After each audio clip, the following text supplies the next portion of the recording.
Hey friends, it's Loree with the blog wagonwheelhomestead.com. Welcome back to my canning kitchen. Today I'm going to show you a couple other things that I do with apples. These apples are from our very own organic orchard here on our homestead in Nebraska. And what I'm going to show you how to do is how to can apples just plain. A lot of people do apple pie filling, and I used to do that, but I've since switched to just canning plain apples, and it's because number one, it's simpler. Number two, I can easily use these in apple pie, like just by adding a little bit of flour and cinnamon. They're already sugared. They can easily be made into apple pie, apple crisp, but I can also use them in things like apple pancakes or apple puff pancakes or apple muffins or apple cake, right? Anywhere that you might want to use apples, you'll be able to use these. And so this is now how I prepare my apples that are, sliced apples. I also do applesauce and apple juice and some of that with some of the apples that aren't as easy to peel, and I'll try to link a video here and show you how I do that. But anyway, so the other thing that I like about this recipe is it's a 2-day recipe, and when you're a busy mom and you have a lot to can, it's really nice when you can start something one day and finish it the next, right? So what I do is I peel, core, and slice these apples one day, and I just layer them with sugar in a big 5-gallon bucket and put a weight on top and just let them press. And then the next day we heat up not the apples, but just the syrup. We put the apples in jars and we pour the hot syrup over the top. We water bath can them, and then they're shelf stable. And then when it's time to make apple pie or something like that, we just take 2 or 3 of these out, dump it into the apple pie, and it's ready to go. So it makes it super fast and easy, apple recipes. The other thing that I'm going to show you how to do is how to make apple scrap vinegar. It's like homemade apple cider vinegar off of the scraps from these apples. And so come along, and I'm going to show you the process, how we do that. We've learned some really quick and efficient ways and fun ways to do this over the years. And we put up a lot of apples this way every single year, and I think that you're going to really enjoy the recipe that you will find at the blog wagonwheelhomestead.com. It'll be a printable recipe, so definitely go check that out and come along and we will show you how we do this. So windy today, hopefully you can hear me, but anyway, it's apple picking day. These trees are in our own orchard. They're all organically grown. They are loaded down with fruit. Careful, buddy. They are loaded down with fruit, and the wind is supposed to blow for several days. So a bunch of these apples need to come off. So I'm going to take you along, show you a little bit about our trees, and show you how we're picking and sorting the apples.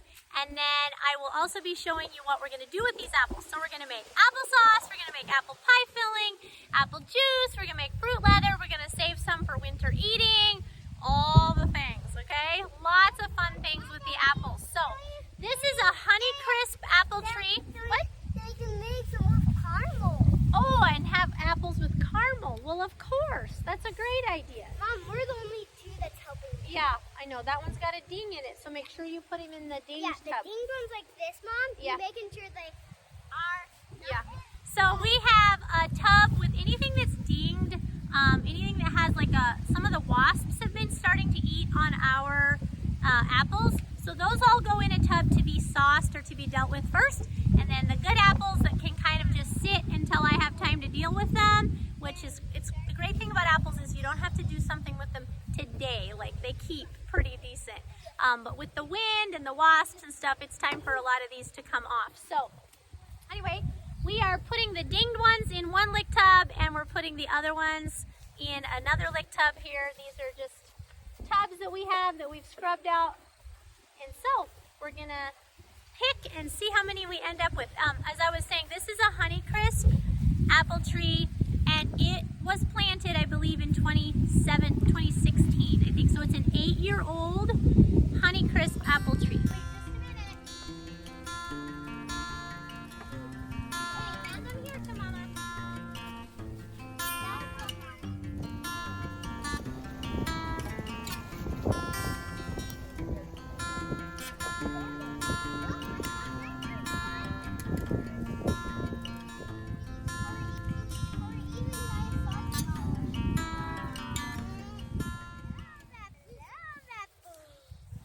One where the wasps ate on it, see? But it's okay, I'll just cut this part out and we will make sauce or something out of him. Okay, keep picking. Here, Mom. Here. Here. Here. Here. Here. Here. Oh my gosh, I want to take it. I don't see things. Okay, you get all that done, Pepper? Yeah. We're sorting. We don't have to pick all of them. Here, Mom. Here, Mom. Here. Well, depends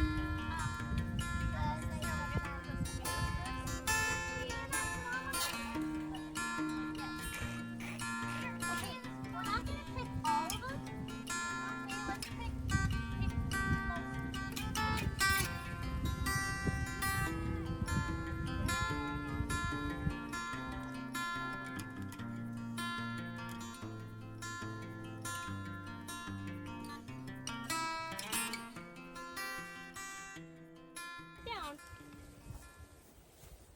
All right, we're gonna have to use the apple picker on some of these because they're super tall. So I just want to show you,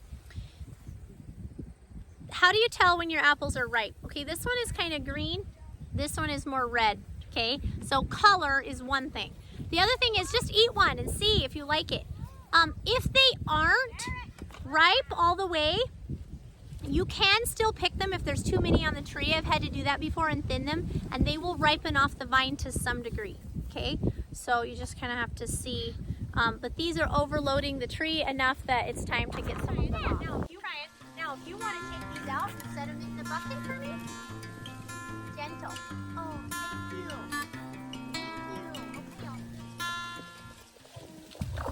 And I'll try to link these apple pickers in the description box below. They are very handy to have, and you know, even if you don't have your own apple trees, it's nice to have these because once in a while somebody will let you come pick their apple trees, and it's really nice to have these to get up high where you can't get. I got it, Mom. And these are the honey gold. So they are like a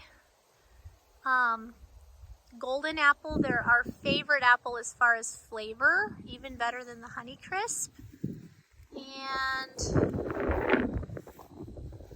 I think they are more of a keeping apple, but they're definitely ready to eat now. See how they're starting to turn yellow? They're turning from green to yellow. So I'm gonna pick a bunch of these. All right, so we got a full 20-gallon lick tub off of this one Honey Crisp tree, and not very many dings, so that's actually good. The other way you know when your apples are ripe is when they start falling off the tree. So these obviously fell off because we were picking, but there have been quite a few that have been falling off. And I left just a few that looked a little green, and we'll pick those, but definitely lightened the load on this tree. Okay, and this is a Liberty Red apple, and they say that it ripens in September, and it's like the third week of August.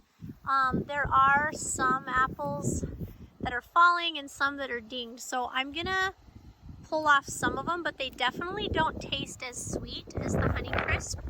So I'm not gonna take all of these yet. I'm just gonna watch them closely and hope that the wasps don't get in them. And then this tree up here is a Harl Red, and it's not supposed to ripen until October, but again, there is a few that are dinged. So I'm gonna, there's not that many on this tree. So we had a ton of apples last year. I actually didn't expect much for apples this year, but we're getting a decent harvest, and I'm grateful for that. But these trees are probably a little bit tired. So anyway, just gonna kind of pick the dinged ones off of these and let them ripen a little bit more. So the first part of the process is peeling and coring the apples. You can do this by hand if you'd like, but my kids love to do it with this apple peeler corer slicer thing, and I will link one of these down below. And it's way more fun and more efficient to run it with a drill than it is with the little handle that comes with it. So what we've done is just hooked it up, show them, yeah, to a drill right there, yeah. Hooked it up to the drill, and then we just use that to turn the corer, and what we're doing is we're gonna keep all of the cores and the peels and we'll turn them into apple cider vinegar. So there's not gonna be any waste off of these organic apples from our orchard. So we just put an apple on it and then pull the trigger and it cores it and peels it all at the same time. And take it off. And then we just cut it. Yep, see, it's all connected. Then we just cut it in half. And we're putting them in a bucket. Hold the bucket up so we can see. So we're putting them in a big 5-gallon or 7-gallon bucket. And when we get about 3 or 4 inches of apples in the bucket, then we're going to take some sugar and just sprinkle over the top of every layer of apples. And we'll get it all the way full of sugared apples, and then we're gonna put a plate on the top and a weight, and we're gonna let it set overnight and let those apples sugar and let them press. And then tomorrow we are going to, it's fun to watch. Tomorrow we are going to heat up the juice off the apples and we will can them. And these apples are nice and crisp, as I mentioned, easy to use in a lot of different recipes, and it's really not that hard to peel and core a bunch of apples this way. And if you get your kids involved, of course, it's a fun project and it's really helpful.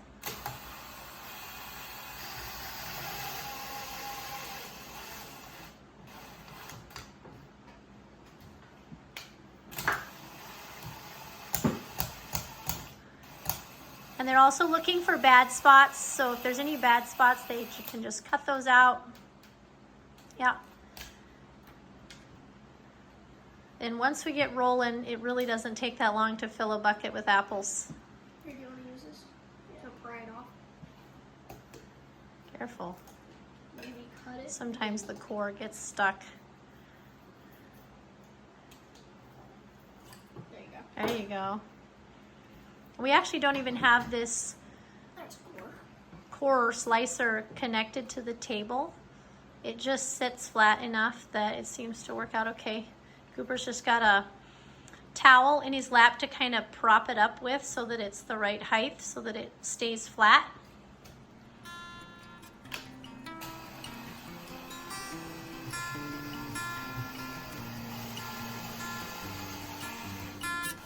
Just like that.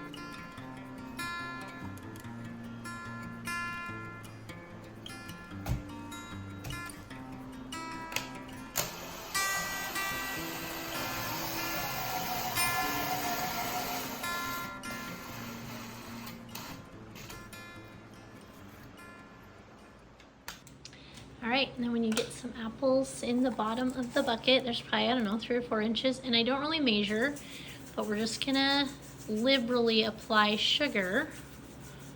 It's gonna make the apples lose their juice, and it makes an amazing syrup to put over the apples when canning, and then also if there's any leftover, we use it for pancake syrup, and it's so good. So anyway, we're just gonna add a bunch more apples now, and then sugar and apples till we get all the way to the top, and then we're gonna weight it down overnight and let them press. Then for the apple cider vinegar, we're gonna put some of these peelings and some of the cores into a jar. I like to use a gallon jar, but you can use whatever you have. And you can get it not quite all the way full, but pretty close.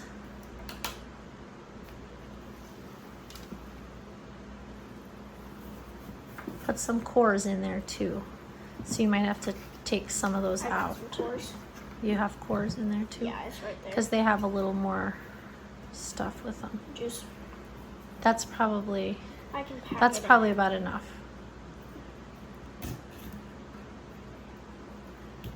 Pack it down and let's see.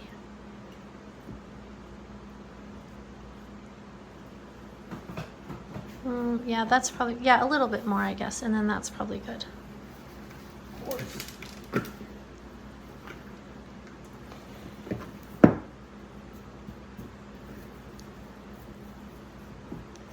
That's probably good.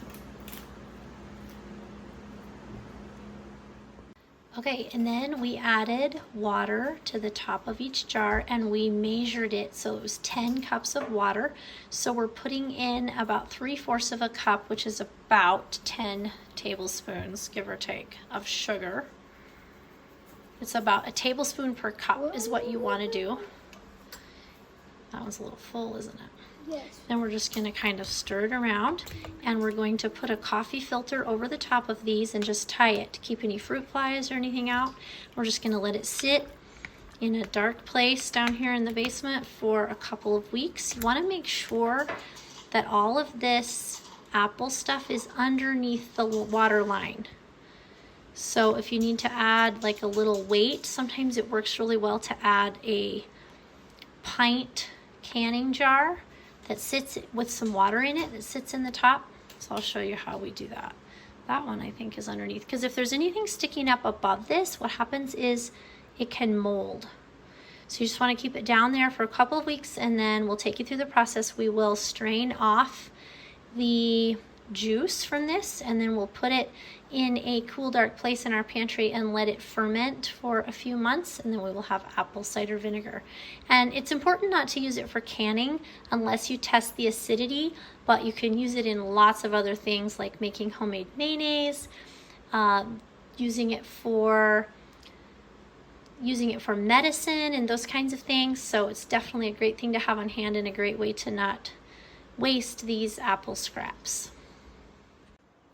Okay, and then I just took a jelly jar and put in the top of each jar, and I put some water in it so it was heavy, and it just weighs it down and it keeps all of the apple stuff underneath the water. Okay, you could also use some fermentation floats, but this is what I have. So then you can just put a coffee filter over the top of each, and I will just tie it up with a string, or you could use a rubber band just to keep it tight. That way it can breathe, and that way no fruit flies or anything can get to it. And we're going to write the date on the side so that we know to let this set here for 2 weeks. Then we'll strain off the liquid. Very simple. All right, it's the next day. You can easily let these apples sit for 12 to 24 hours. I just brought them out here and the bees found me already because they love the syrup on these apples. So anyway, what I had done is just put this plate, okay, right over the top of the apples, and scrape off some of the sugar here. Go on, little bees. Get out of here. Okay, and I want to show you what these look like. Okay, this is what they look like, and here is the syrup. Can you see it? Okay, so what we're going to do, we want to heat the syrup up, but not the apples before we can. So we're just going to scoop the apples right out of here. Again, they're crisp, but they kind of have, you know, they're sugared, so they just have a great texture. They're really, really nice apples. So we're just going to put these into our quart jars. I'm using narrow mouth quart jars. You can put them in whatever you want, and they will work really well for making pie filling or anything like that. And try not to get any juice. You're going to try to leave the juice behind, because what we're going to do with the juice is we're just going to heat it up, pour it right over the top of these apples, and then we're going to process it in a boiling water bath canner for 20 minutes. Really, really simple and easy, and then you can use these apples in so many recipes. As I mentioned earlier, I like this much better than apple pie filling because it is so flexible. You can easily add a little bit of flour and cinnamon And there's your apple pie filling, like just right as you add it into your pie. And so makes it super easy, super flexible. The bees really like our apples. Yes. We have to hurry, don't we? There's a core that somebody missed. Hurry up fast. Okay. They know it's fall. They know it's time to be finding something sweet to eat. So we're just going to leave the lid on those for right now. Okay? So the bees can't get the apples. Right. My apples. Your apples? Do you like apples? Come on, get out of there. Come out. I don't want like wasps in my apples. No, me either. And you don't want to pack your apples too tight because you want room for that syrup in there. Okay, and then here's the leftover syrup. So we're just going to put this in a big stock pot out here on our 2-burner Camp Chef stove. And we're just going to let it heat up. And then we'll pour it over the top of the apples and put it right into the canner.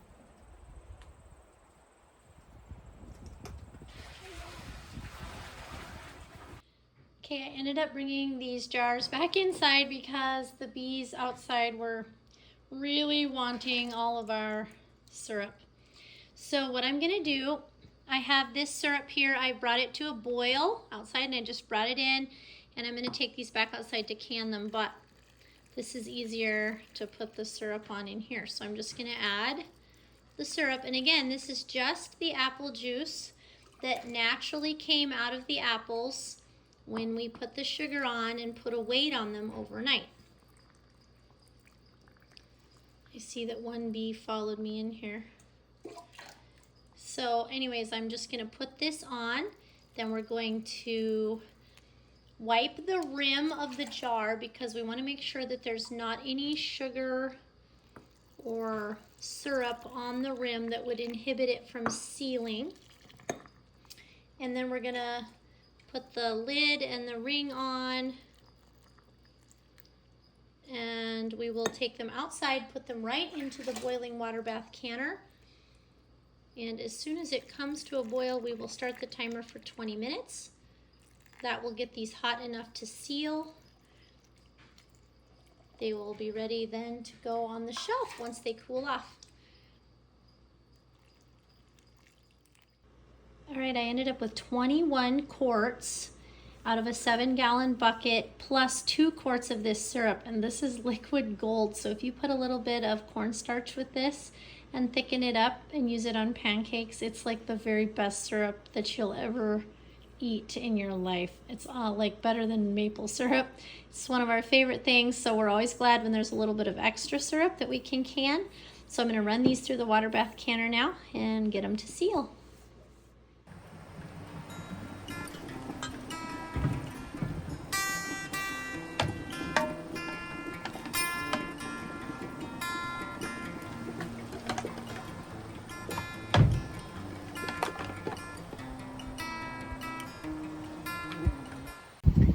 And I like to put the water just up to the base of the jars.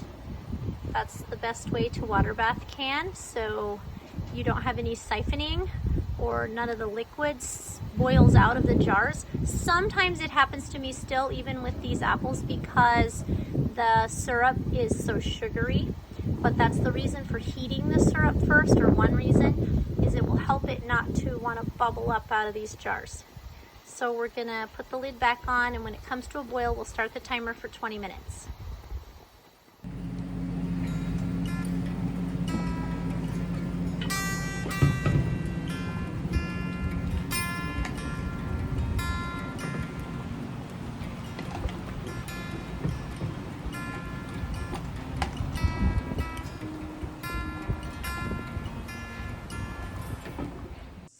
Thanks for coming along with me today. We ended up with 21 quarts of apples and a couple quarts of syrup, which we're going to use on pancakes, and it's going to be so good. So anyway, if you like this kind of video, if you want to learn more about growing, preserving, and cooking from scratch sourdough and home dairy so you do not have to depend on the grocery store, definitely hit that like and subscribe button, as that is the kind of content that you will find here. And if you have any questions, don't hesitate to drop them in the comments below, and we will see you in the next video.